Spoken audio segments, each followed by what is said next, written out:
Assalamu alaikum everyone. I am Farzana Rasool. As a lecturer of the biology, I am here to discuss some of the specific topics to help those students who seems to face any difficulty to understand any terminologies. So यहाँ पे हम सबसे पहले जो topic discuss करने जा रहे हैं that is about the muscular system. Muscular system की एनाटमी और उसकी फिजियोलॉजी जो है उसको हम यहाँ पे स्टडी करेंगे। एनाटमी हम किसे कहते हैं? It is about the study of structure of anything. हम किसी भी चीज़ के स्ट्रक्चर और उसके डीप इनसाइड जो अल्ट्रा स्ट्रक्चर है उसकी स्टडी को हम कहते हैं anatomy. And here we have a physiology that means कि we are going to discuss something about functions of any particular tissue, cell, organ or any organism। तो यहाँ पे हम एनाटमी और फिजियोलॉजी को डिस्कस करेंगे अबाउट द मस्कुलर सिस्टम। और यहाँ पे जो ऑर्गेनिज़म है दैट इज़ द ह्यूमन और man. So first of all we have a types of muscles. Type से पहले अगर हम जस्ट डिस्कस करें व्हाट इज़ मसल, तो मसल के लिए हम कहते हैं कि muscle are the type of special type of tissues that undergoes for the contraction and relaxation. हम मसल्स उसे कहते हैं जो कि जिन एक स्पेशल टाइप के टिश्यूज़ होते हैं। टिश्यू क्या है? Combination of different cells. तो सेल्स जब कंबाइन होते हैं तो वो स्पेसिफ़िक टिश्यूज़ बनाते हैं और ये टिश्यू जो है वो स्पेसिफ़िक फंक्शन के लिए रिस्पॉन्सिबल होते हैं। तो यहाँ पे टिश्यूज़ जहाँ पे हम मसल की बात कर रहे हैं तो मसल के टिश्यूज़ जो हैं चाहे वो जिस भी टाइप का हो उनका जो है वो फंक्शन होता है कॉन्ट्रैक्शन और रिलैक्सेशन करवाना। ठीक है, अब यहाँ पे हमारे पास है types of muscles. So there are 3 type of muscles. Number 1 is the cardiac, skeleton and smooth muscles. Cardiac muscles are those type of tissues muscles they are also responsible for the contraction and relaxation, but they are responsible for the composition of structure of heart।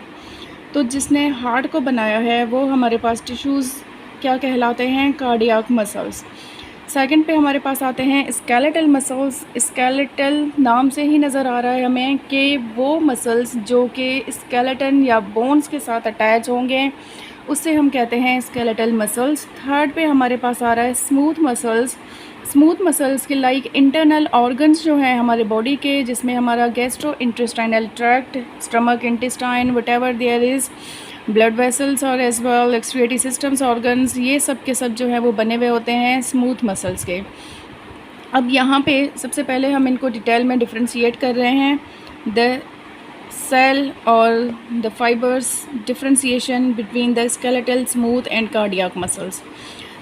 अब अगर हम skeletal muscles की बात करें तो ये fibres striated, tubular and multi nucleated होते हैं। ठीक है, मल्टी न्यूक्लिएटेड की मतलब इनके पास एक से ज़्यादा न्यूक्लियस मौजूद होते हैं और इसका जो सेल होता है वो फाइबर की तरह मतलब इलोंगेटेड होते हैं। And they are the voluntary. Voluntary हमारी बॉडी में जितने भी सिस्टम्स होते हैं, फंक्शंस होते हैं, वो या तो इनवॉलेंट्री होते हैं या फिर वो वॉलेंट्री होते हैं। इनवॉलेंट्री हम उसे कहते हैं कि वो फंक्शन उस सिस्टम का कम्प्लीटली अंडर कंट्रोल जो है वो किसी के नहीं होगा, वो ख़ुद इंडिपेंडेंट होते हैं और अपना फंक्शन ख़ुद परफॉर्म करते हैं। 90% खुद करते हैं। Somehow at the time of the emergency 10% उसमें जो है वो इन्वॉल्वमेंट ब्रेन की थोड़ी बहुत होती है।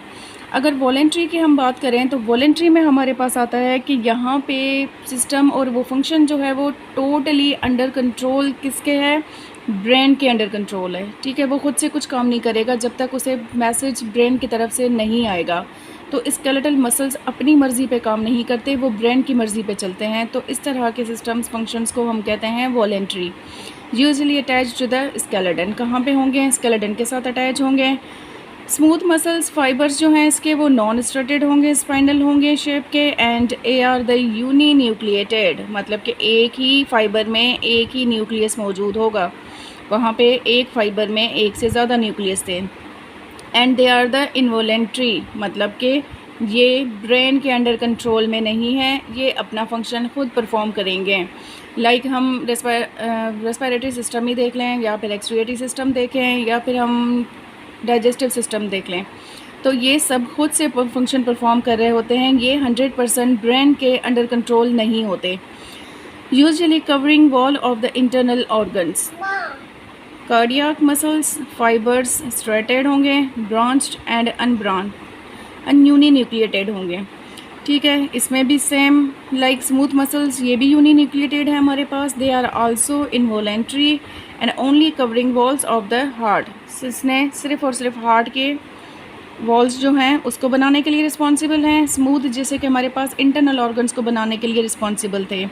स्मूथ और कार्डियक जो हैं वो दोनों ही जो हैं उसमें सिमिलरिटी क्या है कि ये दोनों यूनी न्यूक्लिएटेड हैं और ये दोनों इनवॉलेंट्री हैं। मतलब कि लाइक हार्ट जैसे अगर काम कर रहा है पंपिंग ब्लड को पंप करवाने के लिए, तो उसके लिए वो इंतज़ार नहीं करेगा कि ब्रेन मुझे मैसेज भेजे और फिर मैं कॉन्ट्रैक्शन या रिलैक्सेशन का जो भी फंक्शन है वो मैं स्टार्ट करूं।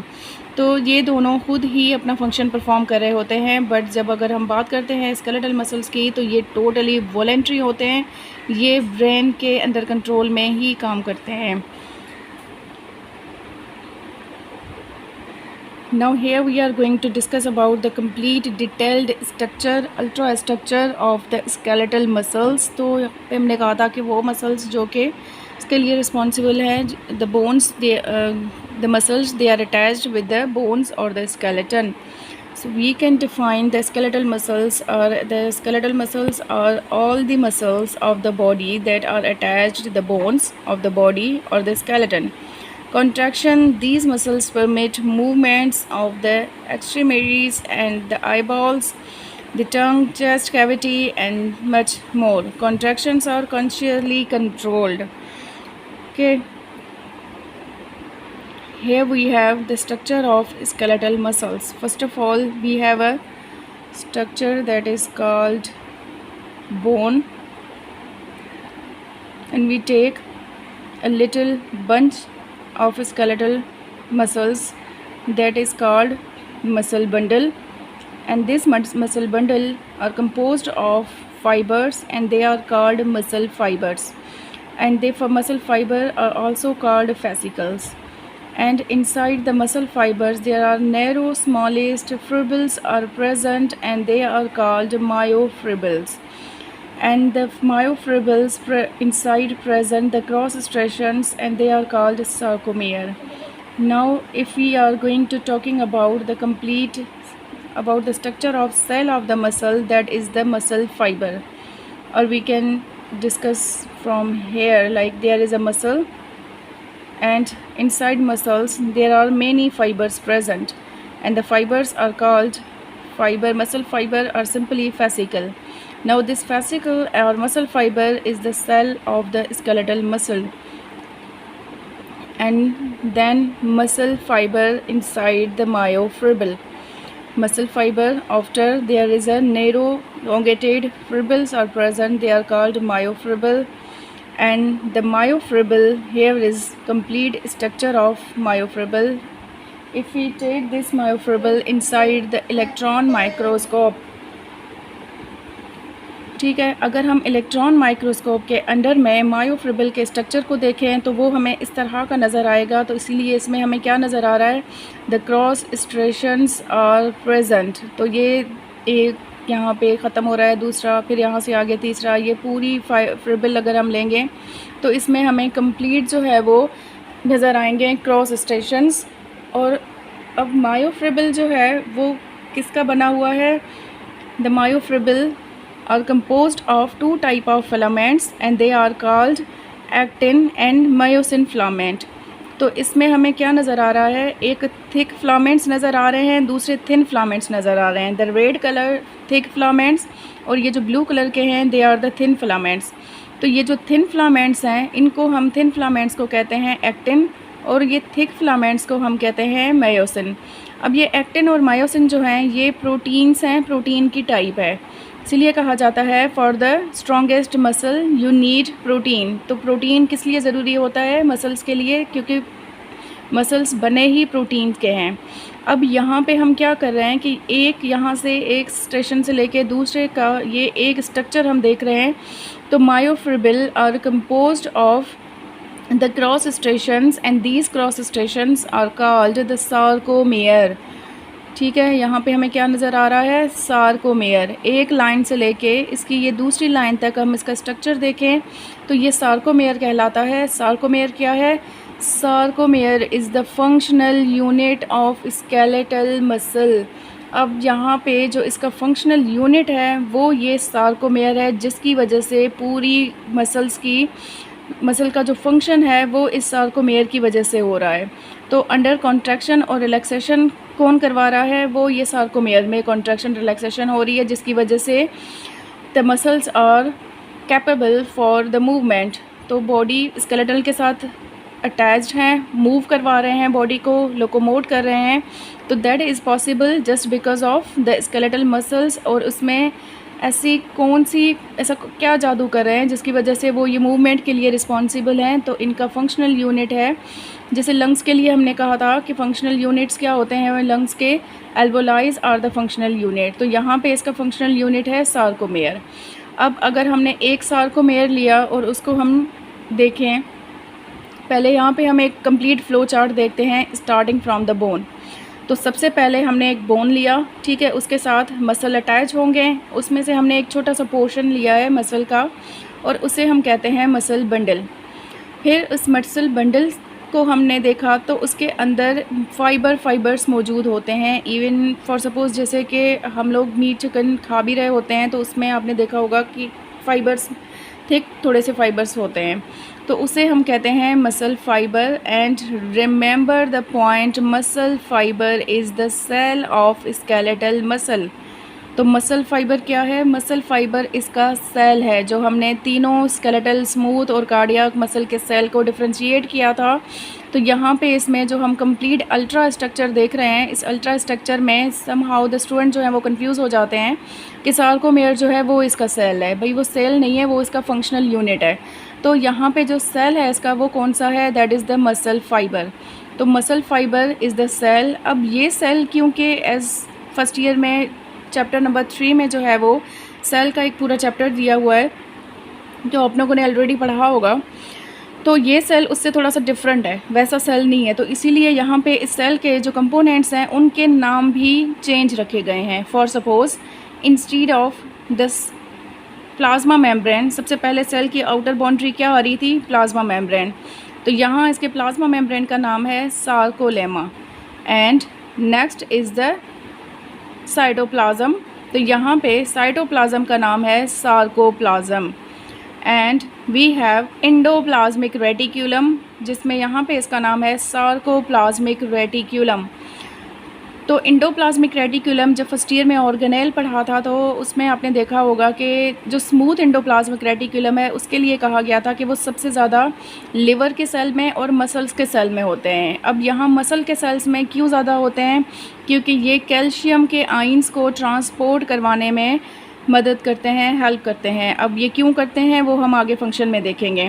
तो स्मूथ एंडोप्लाज्मिक रेटिक्यूलम की जगह पे यहाँ पे होता है सार्कोप्लाज्मिक रेटिक्यूलम, साइटोप्लाज्म की जगह पे है सार्कोप्लाज्म, एंड प्लाज्मा मेम्ब्रेन की जगह पे है सार्कोलेमा। तो यहाँ जो फंक्शन से रिलेटेड है उन्हीं को ही हमने डिस्कस किया है, इसके सेल के स्ट्रक्चर को। That is the muscle fibre is the cell of the skeletal muscle. फिर उसके बाद हमने कहा कि जैसे कि मसल बंडल जो था वो बना हुआ था मसल फाइबर से, तो फिर मसल फाइबर्स खुद किसका बना हुआ है? ये बना हुआ है फिर स्मॉलेस्ट नैरो इलोंगेटेड पतले पतले थ्रेड से, तो उसको हम कहते हैं myofibril. The difference between fibre and fibril, थोड़ा सा अगर थिक थ्रेड होगा तो उसे हम फाइबर कहेंगे, लेकिन वो बिल्कुल ज़्यादा नैरो होगा तो उसे हम फिब्रिल कहते हैं। जैसे कि हमने डिफ्रेंसिएशन पढ़ी थी between the tube and tubule nephron के टाइम पे, तो यहाँ पे भी फाइबर और फिब्रिल में उस तरह का डिफरेंट है। तो मसल फाइबर में मज़ीद हमने एक मसल फाइबर लिया और उसको अंडर इलेक्ट्रॉन माइक्रोस्कोप में देखा, तो इसमें मज़ीद हमें पतले पतले से और ज़्यादा थ्रेड्स नज़र आ रहे थे, उसे हम कहते हैं मायोफिब्रिल। अब myofibril is further composed of 2 type of filaments, that is the actin and myosin. जो हमने अभी थोड़ी देर पहले डिस्कस किया था कि मायोफिब्रिल जो है वो बना हुआ है। अब उसको जब देखा गया इलेक्ट्रॉन माइक्रोस्कोप में तो thin filaments are the actins and thick filaments are the myosin.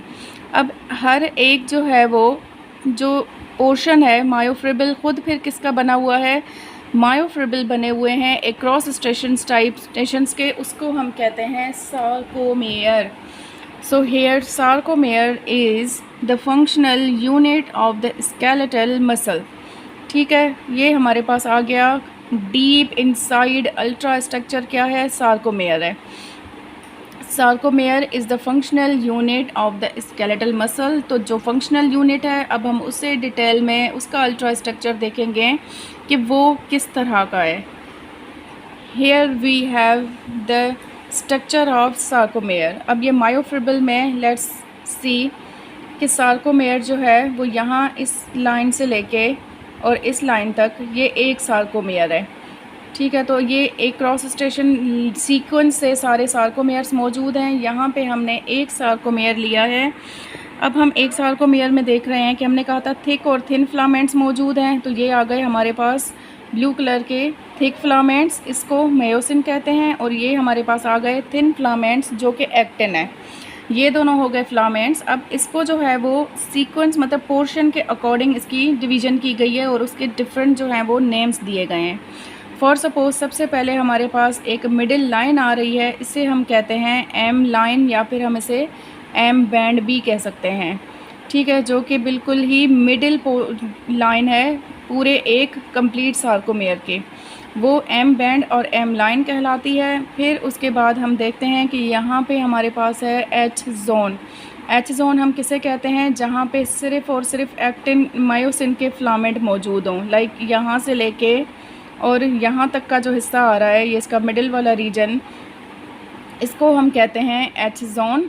और उसके बाद जहाँ पे मायोसिन का एंड यहाँ से एंड हो रहा है और इस तरफ से जो एंड ख़त्म हो रहा है, यहाँ पे मायोसिन का फिलामेंट, यहाँ से लेके जो यहाँ तक का स्ट्रक्चर है, इससे हम कहते हैं ए बैंड।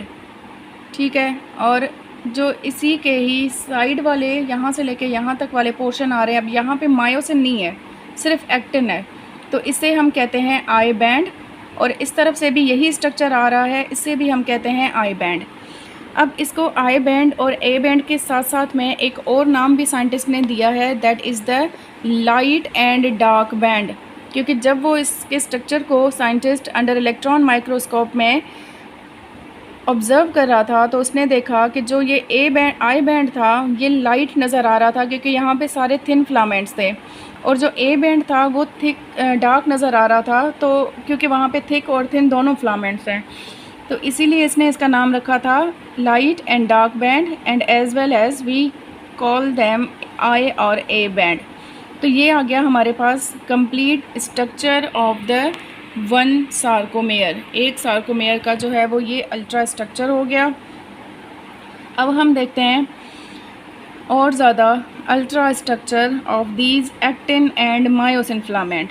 अब जो हमने यहाँ पे एक्टिन और मायोसिन के स्ट्रक्चर देखे थे, उसको हम डिटेल में जो है वो अंडर इलेक्ट्रॉन माइक्रोस्कोप में जब साइंटिस्ट ने उसे देखा, क्योंकि कॉन्ट्रैक्शन और रिलैक्सेशन के लिए ये दोनों फिलामेंट रिस्पॉन्सिबल हैं, तो अब उसमें अंदर ऐसा क्या है और वो क्या कर रहे हैं जिसकी वजह से कॉन्ट्रैक्शन और रिलैक्सेशन हो रही है।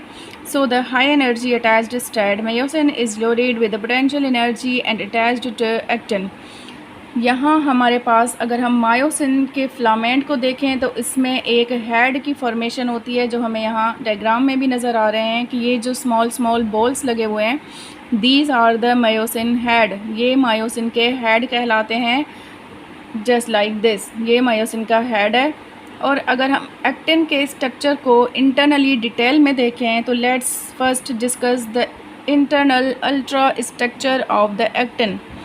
अब ये एक्टिन का स्ट्रक्चर हमने देखा अंडर द इलेक्ट्रॉन माइक्रोस्कोप में, तो एक chain is arranged in the twisted form present around the actin filament and that is called tropomyosin. यहाँ पे हमारे पास एक्टिन, ये रहा एक्टिन, ठीक है, जो कि एक डबल मॉलिक्यूल मेम्ब्रेन फिलामेंट बनी हुई है। इसके ऊपर एक पतली सी नेरो चेन ट्विस्ट फॉर्म में है, इससे हम कहते हैं ट्रोपोमायोसिन। अब हर एक जो है वो ट्रोपोमायोसिन में एक एक वक्फे के बाद, मतलब एक एक अलग अलग जगह पे तीन तीन मॉलिक्यूल्स जो हैं वो एक साथ में लगे हुए हैं, इनको हम एक साथ में कहते हैं ट्रोपोनिन। ठीक है, तो एक्टिन फिलामेंट के ऊपर से एक चेन है जिसको हम कह रहे हैं ट्रोपोमायोसिन, जैसे कि यहाँ पे हम देख रहे हैं actin filament. The twisted form chain is present, that is called tropomyosin, and on the tropomyosin 3 molecules are further present, they are called troponin. अब ये तीनों के अलग अलग डिफरेंट फिर नेम्स भी हैं, क्योंकि इन तीनों का फंक्शन अलग अलग है। तीनों को कंबाइनली जो है वो हम कहते हैं ट्रोपोनिन, लेकिन एक अलग अलग तीनों के नाम हम देखें तो एक मॉलिक्यूल का नाम है TNT, एक का नाम है TNC और तीसरे का नाम है TNI। तो TNC is molecule that is responsible for the attachment of calcium ions। तो बाइंडिंग कर रहा है, अटैच कर रहा है किसको, कैल्शियम के आइंस को। कौन, ट्रोपोनिन का एक मॉलिक्यूल जो कि कौन सा है, TNC है। C फॉर, इनको आप लास्ट लेटर के साथ याद कर लें, TNC, C for calcium, TNT, T for tropomyosin. तो TNC कैल्शियम को अटैच करेगा, TNT जो ये तीनों मॉलिक्यूल्स इस ट्रोपोमायोसिन के साथ अटैच हैं उनकी बाइंडिंग करवाने के लिए, जो अटैचमेंट के लिए TNT is responsible and TNI is responsible for attaching binding with the actin. अब वो एक्टिन को अटैच भी करेंगे साथ में तीनों, तो इस अकॉर्डिंग इस हवाले से इनके जो है वो तीनों के अलग-अलग नाम्स रखे गए हैं। नाउ द बाइंडिंग साइट, अब इसमें जो इसकी बाइंडिंग साइट है वो तब होगी जब ये मायोसिन का हेड यहाँ एक्टिन की फिलामेंट के साथ ही आके अटैच होगा, तब बाइंडिंग होती है और इसको हम कहते हैं cross bridge has been formed. अब इस अल्ट्रा स्ट्रक्चर के बाद हम देखते हैं कि ये फंक्शन कैसे परफॉर्म कर रहे हैं। So we have the function of the skeletal muscles, जिसको हम, जो मॉडल दिया गया, जो थ्योरी दी गई थी, इसको हम कहते हैं sliding filament model. Sliding filament model और the contraction of the skeletal muscle. अब sliding filament model, that means कि हमने कहा कि ये किसके लिए रिस्पॉन्सिबल हैं, ये कॉन्ट्रैक्शन और रिलैक्सेशन के लिए रिस्पॉन्सिबल है। तो अब ये कॉन्ट्रैक्शन किस तरह से हो रही है, let's see first of all the structure of this sarcomere. अगर हम सार्कोमेयर का स्ट्रक्चर देखें तो ये जो पतली लाइंस जो कि एक्टिन की हैं ये मूव करती हैं और ये यहाँ तक आती हैं, लाइक कि ये वाली लाइन यहाँ तक आएगी, ये लाइन यहाँ तक आएगी और ये यहाँ से भी, ये बिल्कुल जहाँ पे M लाइन है, M बैंड है, यहाँ पे आके जो है वो बिल्कुल करीब हो जाएंगे। आप ऐसे समझ लें जैसे कि एक स्प्रिंग को हम प्रेस करते हैं और फिर छोड़ देते हैं तो फिर वो वापस अपनी पोजीशन में चला जाता है। तो वैसे भी ये स्प्रिंग की तरह इसके जो ये एक्टिन के फिलामेंट्स हैं ये मूव करके बिल्कुल क्लोज आ जाते हैं M बैंड की तरफ। तो ये क्या होती है, कॉन्ट्रैक्शन। तो सब सार्कोमेयर का जो लेंथ है, साइज़ है, वो छोटा हो जाता है, तो कॉन्ट्रैक्शन होती है, ठीक है। एंड देन उसके बाद वापस यही पोजीशन में अपनी जगह पे चले जाते हैं, तो तब रिलैक्सेशन होती है। अब क्वेश्चन ये है कि ये कॉन्ट्रैक्शन जो है वो करवा कौन रहा है। इसके लिए जो मायोसिन के ये हेड हमें नज़र आ रहे हैं, ब्लू कलर के स्मॉल बॉल्स, ये अटैच होते हैं एक्टिन के साथ और इनको पुश करते हैं टुवर्ड द सेंटर। अब ये सेंटर की तरफ उसे पुश कर रहे हैं, और पुश कैसे करेंगे, फॉर सपोज़ कि इसकी जो बाइंडिंग साइट है, पहले ये इसके साथ अटैच होंगे, जब बाइंडिंग होगी तभी वो उसे पुश करेंगे। अब फॉर सपोज़ जैसे ही बाइंडिंग के लिए मायोसिन का हेड जो है वो एक्टिन की तरफ अटैच होने को आता है, तो यहाँ पे जो ट्रोपोमायोसिन है वो उसके आगे आती है। तो दैट मीन्स के मायोसिन हेड जो है उसकी बाइंडिंग साइड एक्टिन के साथ है, तो वो जो यहाँ ये वाले मॉलिक्यूल्स हैं इधर अटैच होगा, तब जाके बाइंडिंग साइड जो है वो क्रॉस ब्रिज बनता है। लेकिन यहाँ पे क्योंकि आगे से इसके जो है वो हर हेड के आगे ट्रोपोमायोसिन आएगा, तो अब होगा क्या, यहाँ पे जैसे एक मॉलिक्यूल जिसको हमने कहा था TNC जो कि कैल्शियम के आइंस को बाइंड करने के लिए रिस्पॉन्सिबल है, वो TNC क्या करेगा, वो कैल्शियम के आइंस को क्यों बाइंड कर रहा है, वो कैल्शियम के आइंस ले रहा है एनर्जी के लिए। क्यों एनर्जी चाहिए उसे, ताकि वो ये जो ट्रोपोमायोसिन की चेन है इसको यहाँ से ट्विस्ट करे। जैसे ही वो इसे ट्विस्ट करके हटा देगा तो क्या होगा, यहाँ पे ये एक्टिन के मॉलिक्यूल के साथ इसकी अटैचमेंट होगी, तो तब जाके क्रॉस ब्रिज बनेगा। So that we have seen in this diagram. तो सबसे पहले मायोसिन हेड को बनने के लिए भी क्या चाहिए, ATP इज़ हाइड्रोलाइज्ड, और हमें पता है कि ATP हाइड्रोलाइज होती है तो वो किस में कन्वर्ट होती है, ADP में। ATP is the adenine triphosphate converted, जब उसकी एनर्जी यूज़ हो जाती है तो फिर वो खाली मॉलिक्यूल कहलाता है एडिनिन डाइफॉस्फेट। तो एनर्जी बाइंडिंग साइट बनाने के लिए भी जो है वो एनर्जी चाहिए होती है। जैसे ही ये यहाँ से चेन नज़र आ रही है हमें कि ये हट गई है, and the myosin head is attached with the actin filament. जैसे ही वो एक्टिन फिलामेंट के साथ अटैच होगा, अटैच होने के बाद क्या हुआ कि इसने इसको डायरेक्शन हमें कहाँ नज़र आ रही है, टुवर्ड दिस सेंटर। ये हमें आगे इस तरफ नज़र आ रही है सेंटर की तरफ, तो इसने इसको अटैच करके आगे की तरफ पुश किया। पुश करने से सारे के सारे मायो एक्टिन के जो फिलामेंट्स थे वो सेंटर एम लाइन की तरफ पुश हो गए। उसके बाद अब क्या होगा कि वापसी के लिए वो मायोसिन या उसका हेड रिस्पॉन्सिबल नहीं है। जैसे कि हमने कहा कि स्प्रिंग को हम प्रेस करेंगे, लेकिन फिर प्रेस करने के लिए हमें उसे फोर्स लगाना होगा, एनर्जी चाहिए होगी। लेकिन उसके बाद अगर हम सिंपली जो उसका वापसी का जो बैकवर्ड होगा वो खुद ही होगा। और फिर यहाँ पे हमने देखा कि इसने इसको मायोसिन के हेड ने एक्टिन को पुश किया। पुश करने के बाद this myosin head at low energy configuration ये ब्रेक डाउन हो जाएगा। तो इसको ब्रेक डाउन होने के लिए भी क्या चाहिए, ATP चाहिए। तो क्रॉस ब्रिज बनेगा तब भी ATP रिक्वायर्ड है। फोर्स लग रहा है तो यहाँ पे भी ATP रिक्वायर्ड है, and then it is broken down, यहाँ पे भी ATP रिक्वायर्ड है। तो ऐसे ही वो उसे आगे की तरफ जैसे ही पुश करेगा तो कॉन्ट्रैक्शन होगी और ये हेड जो है वो ब्रेक डाउन हो जाएगा, वापस अपनी जगह पे पोजीशन पे चला जाएगा। तो अगर एक्टिन के फिलामेंट्स वापस आ रहे हैं तो उसे हम कहते हैं रिलैक्सेशन। तो इस तरीके से कॉन्ट्रैक्शन और रिलैक्सेशन होती है। अब क्योंकि ये सारे के सारे एक्टिन के फिलामेंट्स जो हैं, लाइक यहाँ पे अगर हम देखें तो ये हर एक मायोसिन के हेड ने जो है वो यहाँ पे अटैच करना होता है एक्टिन के फिलामेंट को, और ये आगे की तरफ मूव कर रहे होते हैं। तो ऐसा लग रहा होता है कि they are thin and thick filaments overlap at each other with a greater degree and just like the sliding of these filaments. तो इसीलिए साइंटिस्ट ने जो है वो इसका नाम रखा स्लाइडिंग फिलामेंट मॉडल। और ये पूरा कंप्लीट उसने हमें मॉडल बना के दिखाया कि इस तरीके से जो है वो कॉन्ट्रैक्शन और रिलैक्सेशन हो रही है by the means of the sliding of these actin filaments. Okay, now you have to label this diagram for your practice। तो आपने यहाँ पे डायग्राम को जो है वो लेबल करना है, और उसके बाद you can match this diagram अपने बुक के ज़रिए जो है फिर उसको आप मैच करें। Now the control of the cross bridge. Question is that कि हमने जब करेक्टरिस्टिक्स पढ़े थे स्केलेटल मसल्स के, तब हमने कहा था कि स्केलेटल मसल्स क्या हैं, दे आर कम्प्लीटली वॉलेंट्री। तो वॉलेंट्री का मतलब कि वो अंडर कंट्रोल में हैं किसके, ब्रेन के। जब तक ब्रेन मैसेज नहीं देगा तब तक कुछ भी नहीं होगा। For suppose eight the time of किसी को पैरालाइज की कंडीशन हो रही है, या तो फिर पोलियो की जो हमारे पास सिचुएशन आती है इस डिज़ीज़ में, यहाँ पे क्या हो रहा है, पोलियो में जो मोटर न्यूरॉन्स होते हैं वो डैमेज कर देता है वायरस। अब ब्रेन जो मैसेज भेज रहा है वो वहाँ से कट हो जाता है, मैसेज आगे तक नहीं पहुँचता।